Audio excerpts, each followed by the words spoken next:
And the next guest speakers that we have on stage are Michel, Coene, and Maxime Thiebaut, both cyber experts at NVISO. Michael Coene and Maxime Thiebaut are the dynamic duo of cybersecurity at NVISO. With their combined expertise in DFIR, digital forensics and incident response, threat hunting and threat intelligence, they have been at the forefront of uncovering and mitigating complex cyber threats. Michel and Maxime have a reputation for diving deep into the technical details and emerging with actionable insights that help protect European industries for espionage threats. Today, Michel and Maxime will reveal new information about the BRICKSTORM backdoor, persistent espionage threat linked to the China Nexus cluster UNC 5221. They'll discuss its impact on European industries and share their recommendations for mitigation and threat hunting. And remember, folks, in the world of cybersecurity, these two are like Batman and Robin, always ready to save the day. So let's give a warm welcome to Michel and Maxime, who will guide us through the latest findings on BRICKSTORM. Welcome, gentlemen. Thank you. Thank you, Pedro. Thank you for the amazing introduction here. I'll let the audience decide who is Batman and Robin in this case. In any case, I'm the good looking of the two. So that's how we can get started. So welcome and thanks for joining everyone here. Today we'll indeed be talking about the BRICKSTORM backdoor and the malware analysis report that was released last week there. Now, let's do a bit of introduction first. So before we actually dive into the actual malware and the capabilities, let's have a quick look into the attribution and where this group and this malware has been seen before. Now, if you look at the BRICKSTORM malware, it was actually first discovered by Mandiant, Google Mandiant. They discovered this Go backdoor on a VMware vCenter server as part of some post-exploitation toolkits at an organization where the threat actor initially got access through the Ivanti Connect Secure vulnerabilities. Not only Mandiant has identified this Linux version of the BRICKSTORM malware variant, also Mitra wrote about identifying this BRICKSTORM malware on a rogue VM in their environment somewhere beginning of last year, beginning of 2024. Now, you could say, okay, but what's new here then? What are we talking about? Well, the variant that we're talking about here today is not the Linux variant, but it's a Windows-based variant that actually predates the earliest documentation that we have, or the earliest references that we have here by Mitra, by Mandiant as well. So the variant that we're looking at here, that Windows variant, we were able to establish that there are some samples, the samples that we're looking at, they go back to at least 2022, and we also see there a bit that the Linux variant is actually, or very likely to be, an evolution of what we've seen on the Windows-based systems there.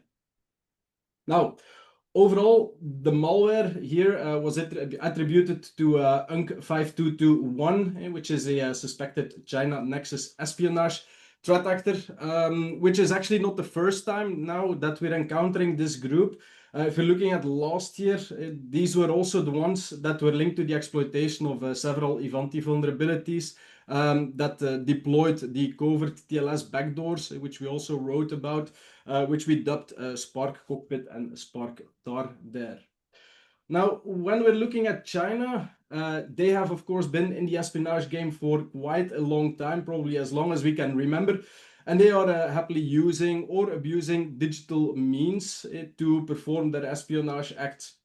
Now, in follow-up of the quote here on the screen, I found it a very interesting quote there. China differs a bit from a lot of other nations when it comes to cyber espionage, where they're not only focusing on government and defense type of targets, but they also perform commercial espionage, which means that they are pretty much a threat for everyone, for all of you here in the call and the presentation here. Now with this short introduction, I'll give it over to Maxime, who will give you a bit of a technical rundown in the malware, its capabilities, and if all goes well, also a technical demo of the malware itself. Thank you, Michel. So what can BRICKSTORM do? So we found BRICKSTORM during an investigation and had to identify its different functionalities. Its main functionality, which was also described by Mendiant, was its file manager capabilities. So as you can see here, the malware exposes itself as an actual web server to the C2.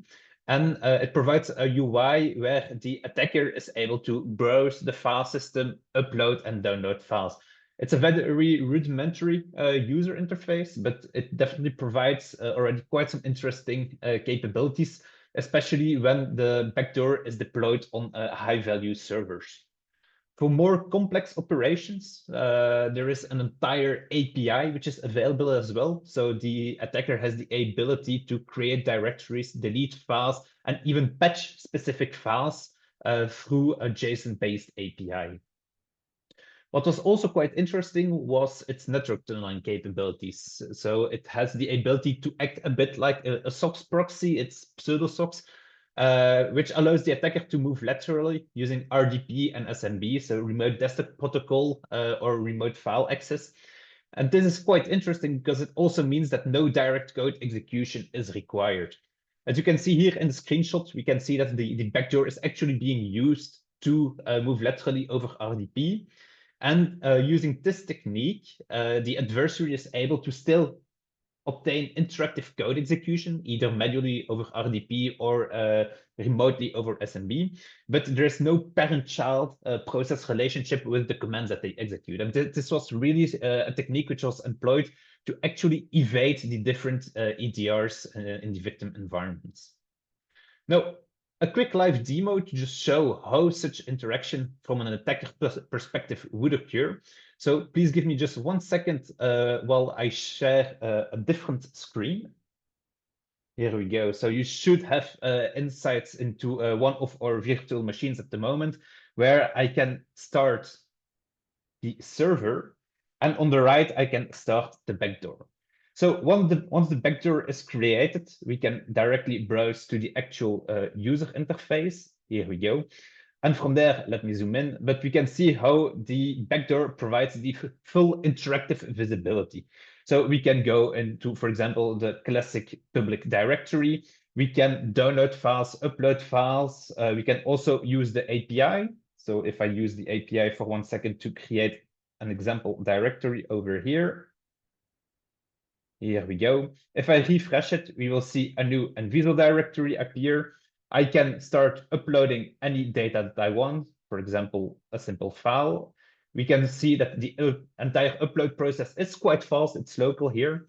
And if we go back and we refresh the directory, we can see that our file has been staged through the backdoor, and we can even download it. So if I click on it, we can see what the content of the actual file is, which can be used not only to read fancy messages like these, but also to exfiltrate things like the system hive or the ntds.dit file, for example. Back to our presentation, switching slides again. Here we go. What was quite interesting as well was the actual protocol leveraged by BRICKSTORM. So BRICKSTORM is highly evasive from a defense perspective. It resolves its actual DNS, it resolves its actual command and control server using DNS over HTTPS. So this actually not only bypasses any existing logging in a company, so DNS logging, for example, but also ensures that the request and the resolution is made in an encrypted method. So it cannot be inspected with TLS inspection, for example. BRICKSTORM then connects to its command and control server. What we observed were that historically, BRICKSTORM leverages Heroku, but more recently, not only in the case that we saw, which has been ongoing for multiple years, but also in the documentation provided by MITRE and by our Google friends, we saw that they also leverage Cloudflare workers. Once they have established that HTTPS connection, they will open a WebSocket. The WebSocket is actually going to be proxied to a second-tier infrastructure, which is hosted on Vultr in a completely different jurisdiction. So this also makes international law enforcement collaborations a bit more trickier. And over that WebSocket, they are going to create another TLS connection. So this means that they are nesting their encryption for multiple layers. This also circumvents TLS inspection at the cloud provider, so at the first tier provider. And even within the TLS connection, they are going to create another multiplex TLS connection. So we literally have 3 levels of nested TLS connections and some mechanisms which also suggest that they have the logic to detect lawful interception by law enforcement, for example. So this nested level of encryption really makes it hard to actually detect it from a network perspective. And then throughout our investigation, we also had the chance to look a bit at the actual infrastructure, which was leveraged for this multi-year espionage campaign. So a bit of background on what we call certificate transparency logs. So those are logs that record TLS certificates which are issued on the internet. So for NVISO.eu, for CCB, for CERT-BE. So all those certificates are recorded in some form of a public ledger. What's interesting to know is that you can have wildcard certificates. So you can have one level of wildcards. Wildcard.nviso.eu is valid, but wildcard.wildcard, so 2 levels of wildcards, is invalid.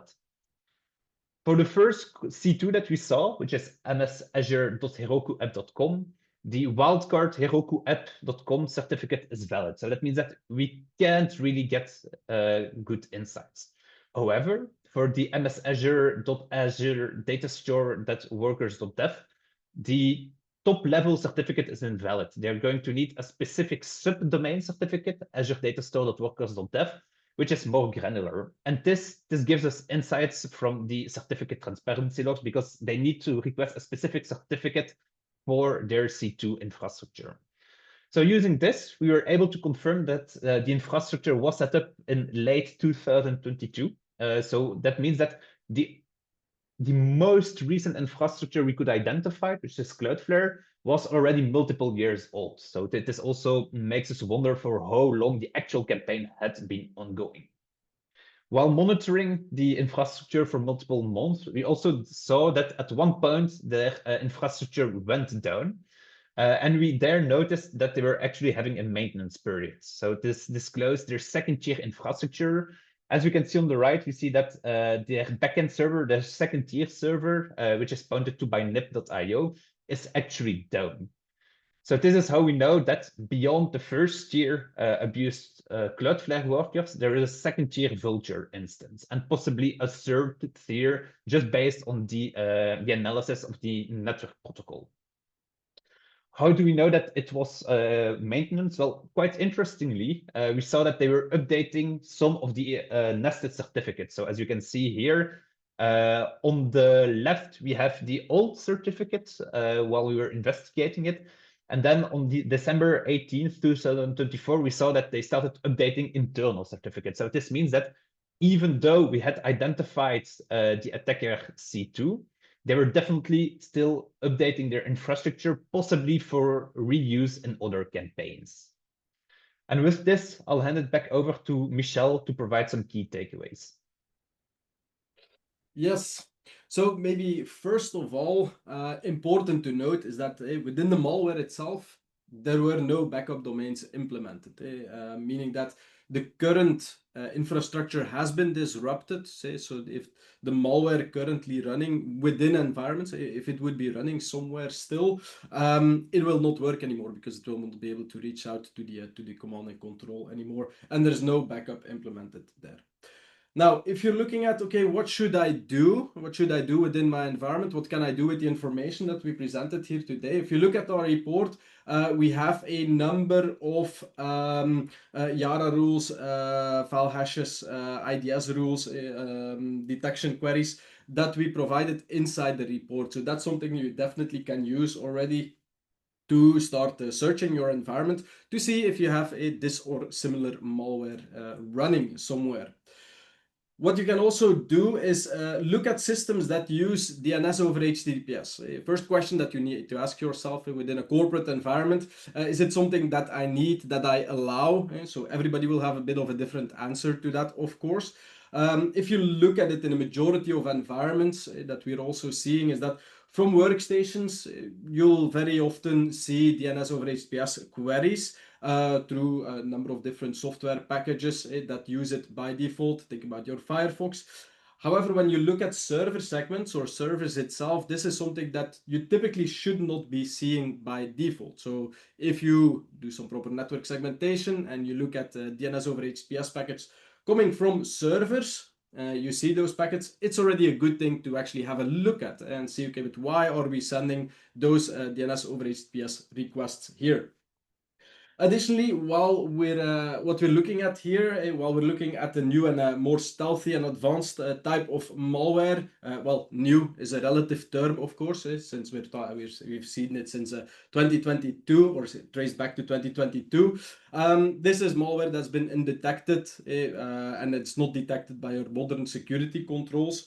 Now, the key thing here that you need to know is that in order to keep the malware up and running within the environment and surviving reboots, the threat actors, they're using old tricks. In the cases that we investigated, the attackers, they used scheduled tasks, RC scripts to ensure persistence on those environments. They did do this cleverly, though. They really had a look at your environment. They had a look at, okay, how are your sysadmins typically using scheduled tasks to make something persistently running within an environment. And they made sure that their malware was nicely blending into the normal for that environment.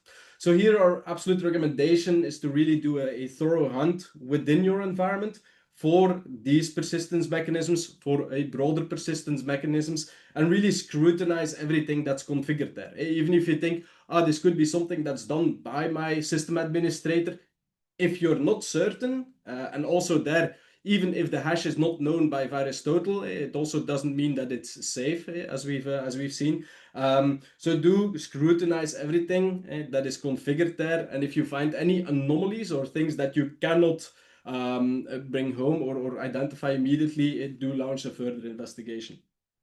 As Maxime just mentioned as well, the long-term monitoring of the attacker infrastructure can absolutely also bring interesting insights. It allowed us to uncover the tier 2 providers, see that even after the malware samples were no longer operational, that the threat actors were still performing updates and maintenance to the infrastructure, indicating that there's a high likelihood that there are other victims out there that are also communicating with this command and control infrastructure there. And finally, there we've seen various advanced and persistent campaigns from China Nexus groups over the last years. If you did not add long-term cyber espionage to your threat model yet, it's definitely recommended that you review that carefully, because they will go after pretty much everyone that has interesting information there. With that, we like to thank you for your attention. If you haven't had the chance to read the reports, to look at the detection rules there as well, you can find them on our website or on the link on the QR code here as well. So thanks a lot, everyone. Thank you. Thank you, gentlemen. Thank you, Michel, Maxime. I see, let me check. Maybe one question. We have one question in the Q&A room. We have now two questions. NVISO, did you guys find anything leveraging UEFI or hiding on the BIOS? So not for BRICKSTORM specifically. So the BRICKSTORM is persisted through regular means, typically scheduled tasks, for example, on Windows. But what's important to note is that the actors which are aligned with the China Nexus clusters, they do persist heavily. We talked a bit earlier about Ivanti, for example. So definitely on Ivanti, we see that they go to great length to persist things like modifying the factory reset partitions, for example. So as a general tip, if you've been compromised by those kind of actors, do replace the entire appliance which is affected. Do not just rely on a simple factory reset or just removing the malware to consider yourself safe. So on that one, definitely they go really deep for persistence. Okay, thank you. There are still other other questions in the Q&A, but we are running a little bit late, so I suggest, gentlemen, that you take a look in the Q&A room and try to answer the questions over there. I don't know if you're in Brussels. If you're in Brussels, you know where to find us later on. And if you come over, then we can discuss who is now really the best looking of the two of you. Michel, Maxime, thank you very much. Thank you. Thanks for having us.